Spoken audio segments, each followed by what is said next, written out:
Okay, here we go. So this is actually my third attempt to do this, to create this concepts review video, which is not necessarily a bad thing because the first two goes, the sound didn't record. So I just spent the last 30 minutes lecturing about these concepts, and got to start from scratch, and sometimes that's what happens, right? So here's a basic list of the things that we've looked at this week. So I'm just going to kind of talk a little bit about these different concepts, and then maybe work my way through a few examples. But we're working on the fly here and just trying to adapt. I've got class actually starting in a few minutes for you guys, so I'll try to get something up here that might be a little bit cheap and cheerful, but we'll see what we can do. So this week we've covered a lot of different concepts. We started by reviewing parts of speech: nouns, adjectives, verbs, adverbs, prepositions, conjunctions, articles were the 7 main categories that we looked at. Then we moved into looking at pronouns on the second day. So one thing that students sometimes ask is, okay, well, I'm having a hard time, for example, identifying the difference between nouns and adjectives. So we actually have a few tools down here that we can use to help us to identify. So you can see what I mean. I've already been through and done the work here. Nouns are highlighted in yellow, verbs are in this pink color, adjectives are in blue. So when you're looking at sentences, remember, nouns are people, places, things, or ideas. So you can always just ask yourself a question: is this a person, place, thing, or idea? If it is, it's a subject. It's a noun. Now it might be playing a subject role in the sentence, or it might be playing an object role in the sentence. So if we look at sentence number 1, he walks and talks with his sister Melody. Okay, so if we asked ourselves, first of all, what type of sentence is it?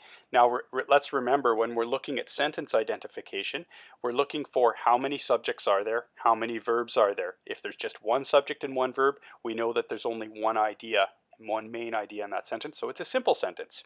Okay, so this is a simple sentence here, and we've got the pronoun he, which is a type of noun, is acting as the subject. Then we've got walks and talks. So why have I put these two together? Because they are joined by the word and. Now, what type of word is and? Correct, it is a conjunction. In specific, it is a coordinating conjunction. So the difference there is there's two types of conjunctions. Now we've kind of already introduced them. They are subordinating conjunctions or coordinating conjunctions.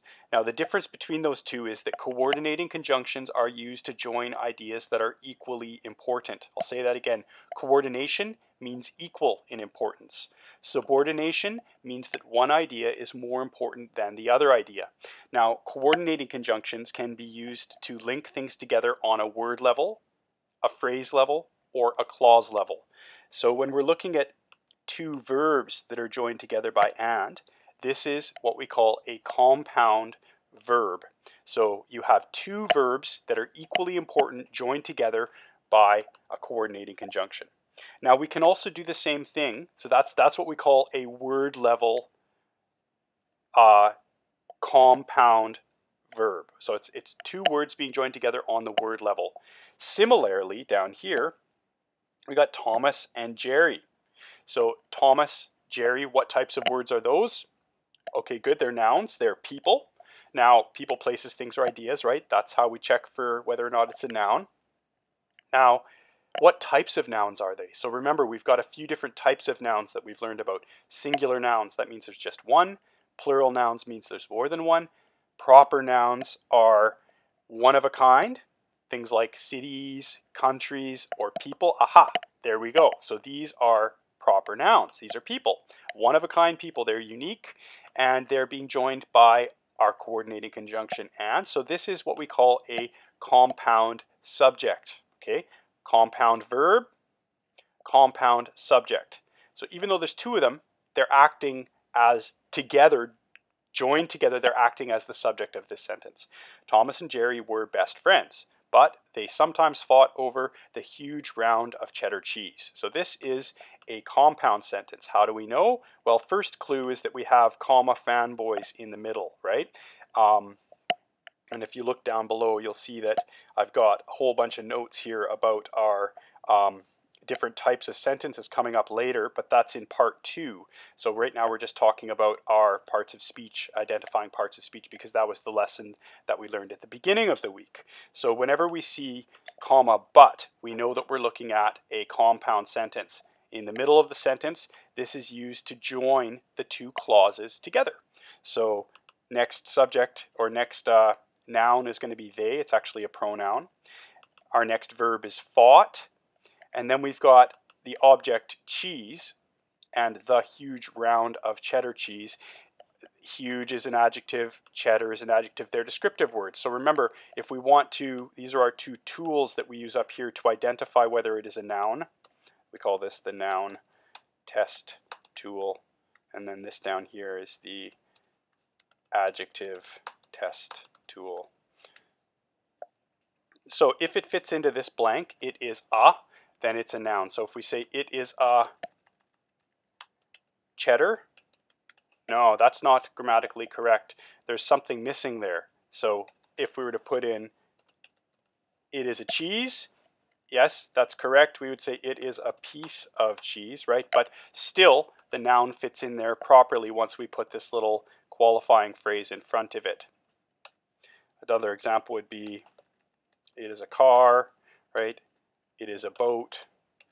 It is a tree. So whenever we have a noun that fits in there correctly, it will fit in there smoothly. It will be grammatically correct. If it's an adjective, however, we don't add the a. Now the whole point there is that nouns call for articles. They want a little word to come in front of them to kind of introduce them. That's how nouns operate. So if they fit into that blank space where we have our article a, we know that they are indeed a noun.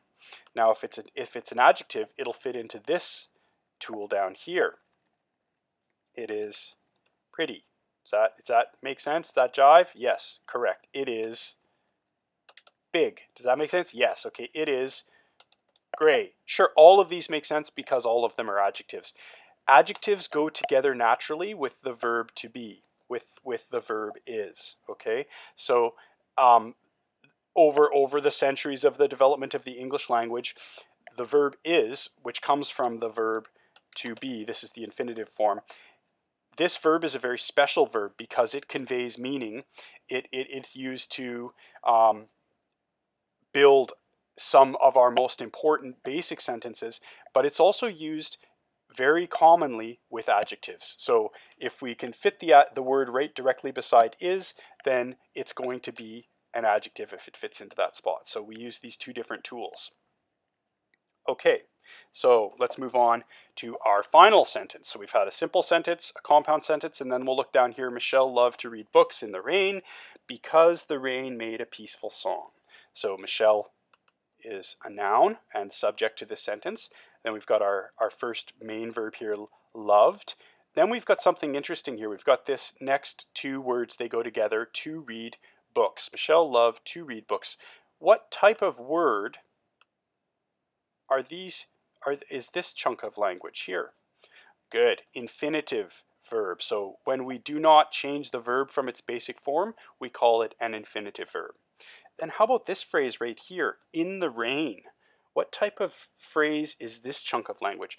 Okay, very good. It is a prepositional phrase because it starts with a preposition. So prepositional phrases tell us more about location, time, duration, degree, or how something is happening. So it helps to build the context of the sentence. Next, we've got because in the middle of the sentence. This is a key clue for us. We know that this word is a subordinating conjunction. So if you check day 3 of our notes, you'll see that I've put up a list of 50 subordinating conjunctions. You should become familiar with all of them because those are some of the most common ones.